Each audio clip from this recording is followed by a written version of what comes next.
നമ്മൾ കൂടുതലായി കേട്ടിരിക്കുന്നത് കേരളത്തിൽ നിന്നും ബാംഗ്ലൂരിലേക്ക് പോയി കന്നഡ പഠിച്ച ആൾക്കാരെക്കുറിച്ചാണ്. ഇന്ന് നമ്മൾ പരിചയപ്പെടാൻ പോകുന്നത് ബാംഗ്ലൂരിൽ നിന്നും കേരളത്തിൽ വന്ന് മലയാളം പഠിച്ച നരേഷിനെ കുറിച്ചാണ്. കൂടുതലായി നരേഷിനോട് സംസാരിക്കാം നമുക്ക്. പറയൂ നരേഷ്, എത്ര വർഷമായി വയനാട്ടിൽ വന്നിട്ട്? ഹായ്, എൻ്റെ പേര് നരേഷാണ്. ബാംഗ്ലൂരിൽ നിന്ന് വന്നതാണ്. അപ്പോൾ ಕೇರಳത്തിലെത്തിയിട്ട് ഒരു ವರ್ಷമായി. അപ്പോൾ ನಾನು ಇಲ್ಲಿ ಬಂದು ಒಂದು ವರ್ಷ ಆಯಿತು. ಇಲ್ಲಿ ಬಂದು ನಾನು മലയാളം കലിത്തിದ್ದು. മലയാളം പഠിക്കാൻ എല്ലാവരും ഭയങ്കര ടഫാണെന്ന് പറയുന്നത് എന്ത് തോന്നി? എനിക്ക് അങ്ങനെ ടഫൊന്നും കണ്ടിട്ടില്ല. ഈ കന്നഡവും പിന്നെ മലയാളം രണ്ട് ഭാഷ ഭയങ്കര എന്താ പറയുക, ഞാൻ റിലേറ്റ് ചെയ്ത് പഠിച്ചു കുറച്ച്.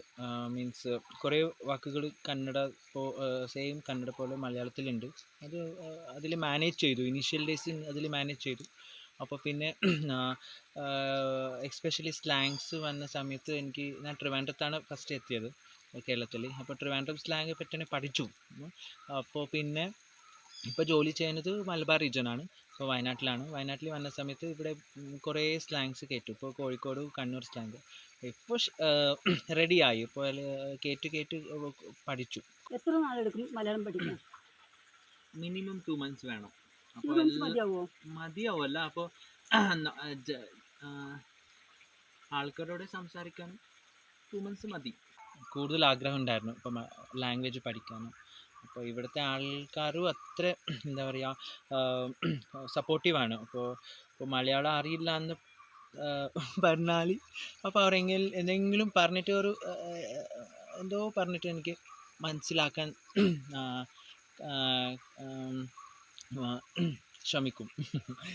ಆ್ಯಂಡ್ ಅದೇ ರೀತಿ ಕನ್ನಡನೂ ಅಷ್ಟೇ. ನಾನು ಇಲ್ಲಿ ಎಷ್ಟೋ ಜನಕ್ಕೆ ಕನ್ನಡನೂ ಹೇಳ್ಕೊಟ್ಟೆ. ಬಿಕಾಸ್ ಇಲ್ಲಿ ಬಂದ ಮೇಲೆ ನಮ್ಮ ಲ್ಯಾಂಗ್ವೇಜು ನಾನಿಲ್ಲಿ ಹೇಳಬೇಕಂತ ತುಂಬ ಹ್ಯಾಪಿ ಆಯಿತು. ಸೊ ಎಷ್ಟೋ ಜನಕ್ಕೆ ಕನ್ನಡ ಕಲಿತರು ನನ್ನಿಂದ. ಕನ್ನಡ ಕಲಿತರು ಅಂದರೆ ಒಂದು ಕಮ್ಯುನಿಕೇಷನ್ ಅಂತೂ ಕಲ್ತಿದ್ದಾರೆ. ಅವ್ರಿಗೆ ತುಂಬ ಇಷ್ಟ ಆಗಿದೆ. ಅಲ್ಲಿ ಕನ್ನಡ ಕಲಿಬೇಕು ಅನ್ನೋದು ಇಂಟ್ರೆಸ್ಟ್ ಎಷ್ಟೋ ಜನಕ್ಕೆ ಬಂದಿದೆ, ലോക്കൽ ലൈറ്റ്സിക്ക് ಬಂದಿದೆ. സോ അതാണ് എനിക്ക് ഭയങ്കര ഇഷ്ടം. പക്ഷേ ഇവിടെ വന്നിട്ട് അപ്പോൾ അതൊരു ഇൻട്രസ്റ്റ് ಇವರಿಗೆ ಬಂದಿರೋದು ഇറ്റ്സ് വെരി ഹാപ്പി മൊമെൻറ്റ്. പിന്നെ ബാലരാമ ബുക്കാണ് എനിക്ക് ഭയങ്കര ഇഷ്ടം. I give one suggestion. ഇപ്പോൾ സരള അനുവാദ ഇപ്പോൾ ഞാൻ കണ്ട സമയത്ത് യൂട്യൂബിലാണ് കൂടുതലുണ്ടായിരുന്നു. ഇപ്പോൾ ഇൻസ്റ്റാഗ്രാമിൽ കണ്ടു. ഇപ്പോൾ ഭയങ്കര എന്താ പറയുക, എളുപ്പമായിട്ട് ഈസി ആയിട്ട് നമുക്ക് മലയാളം പഠിക്കാൻ ഒരു വഴിയാണ് ഇപ്പോൾ കിട്ടിയത്.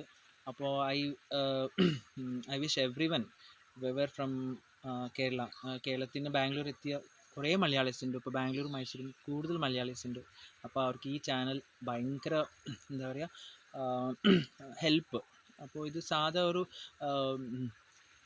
ഡേ ടു ഡേ ടോക്കബിൾ വേർഡ്സ് ആണ്. അപ്പോൾ അതാണ് മെയിൻ വേണം. അപ്പോൾ നമുക്ക് ലിറ്ററേച്ചർ ഒന്നും വേണ്ട.